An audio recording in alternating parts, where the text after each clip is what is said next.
the first half, may challenge kami na hinaharap, and after nung huddle namin sa halftime, laging sinasabi sa amin na paano namin i-overcome yung challenge na yun, and yun nga, nag-response kami ng maayos, and then na-control namin yung game ng goal.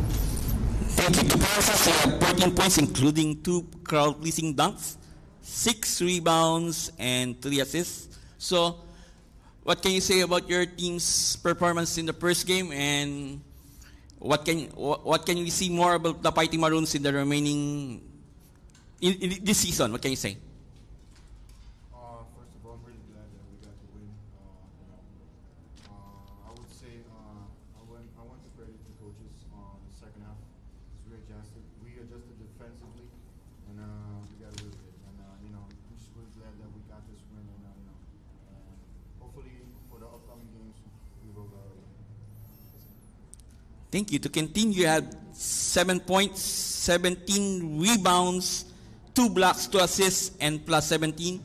So first of all, welcome to the UAP. And what can you say, playing in front of more than 12,000 fans at the Araneta Coliseum? What can you say? Move closer to the mic. I think it was an exciting first game for me. I'm glad that we got the win, because that's the most important thing. As a team, we just want to keep playing. And I think that we're just going to keep improving as the season goes along. Okay, the floor is open for questions. Hi JD, so good game today, double-double I think, and may special motivation ba when you played against Jared, since muntikan pa kayo magkakampi during the off-season?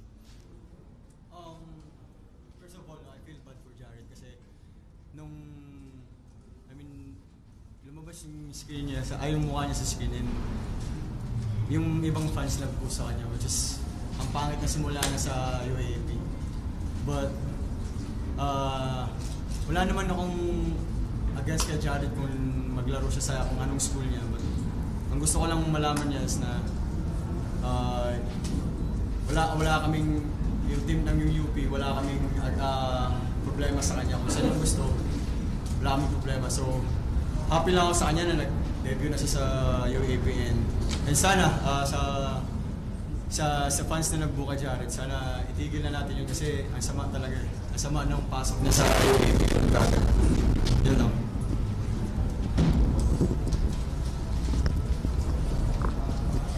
Kenton, you had 17 rebounds. I guess going into the game, was that really one of the focal points that you really wanted to? Were you looking for those boards here in this game? For me, the focus was just on playing as a team. The rebounds and points come. It could be my night one night. JD, could be Francis, could be catch anyone's night. We have a really talented team. So for me, I focus on winning. Whatever it takes to win. Whatever the team asks of me on each day. Coach, you had a lot of your newcomers have minutes this game, a lot of transferees and a lot of recruits. What are your thoughts on the newcomers to the team this game? How did they do in their UAAP debut for UP? Well, I believe naman each one did their role in helping the team win the game. And for me, as we progress, yung mga newcomers namin, the same with my rookies, would really improve. And importante naman improving the way we play together, yun yung ultimate goal namin as the tournament progress. Francis, JD talked about the crowd, the booing. I guess for you, you were also at the other end of that. I guess for you personally, how were you able to overcome, I guess, just the outside noise and focus on your game and what you need to do on the court? Coach was talked to me about that on my first season. Just focus on your game, and just don't worry about the crowd, because what are they gonna do? They're just gonna use their mouth, and I'm just really focused on whatever it takes for the team, and for the Ateneo fans, the reason why I told the media last season that I don't regret going to UP, and I'm still gonna stick with that forever, and I'm just really glad that I'm here with the coaches and everything. So. First game pa lang ng UP, pero nakita natin so parang mas malalim na yung connection mo with Francis. Highlighted nga nung 2 dunks in the full court. Parker. So, sa mga practice sessions nyo ba talagang you had that connection na nag-uusap kayo para magawa niyo yung mga ganong klaseng plays? Hindi namin first time ni Francis magsama sa isang school kasi nagsama kami sa LSKH.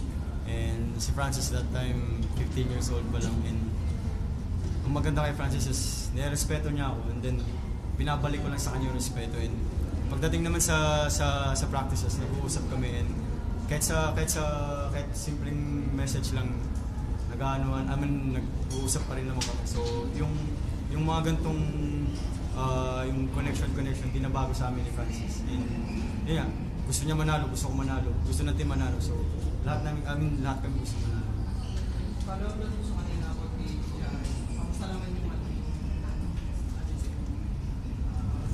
pagkakaroon ng first maganda kasi maganda rin naman yung performance si Jared and sana magtuloy-tuloy yung ganun niya and grateful ako na nakakaharap ako ng mga ganyan player. JD, ayun nga, all-around game and 17 points and yun nga, mataas din yung assists mo. Is there a conscious effort for you this season, especially yung pag-alis ni CJ na mag-step up more offensively and yung pag-distribute sa teammates mo? Siguro lang, babalik ako sa sinabi ni Q na pwedeng araw ko to, pwedeng araw ng iba kong teammates. So, kung ano yung role ko, yun lang yung lalaroin ko and gusto lang naman namin lahat is manalo. So, kung sino man yung may stats na ganyan, and happy kami para sa kanya.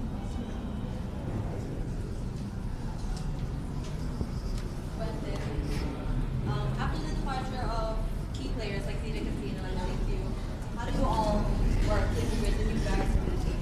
Both to fill the hole on but also to be able to recruit the tactics their own personal game? Definitely. I think that just, we understand that we have a really deep team.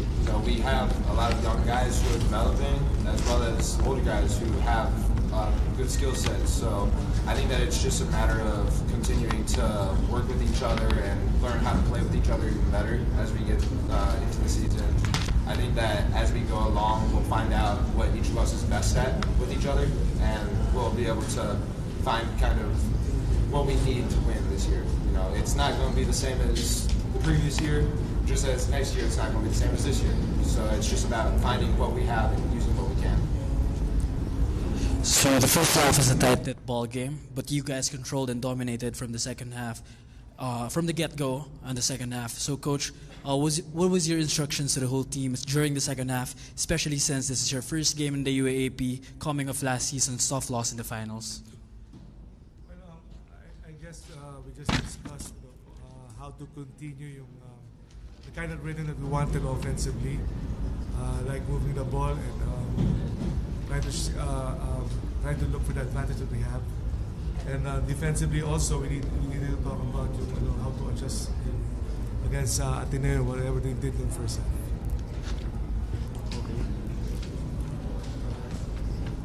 half. JD, congrats on the win. Knowing that this would be your last season in the UAAP, what legacy would you like to leave the UAAP and UP with?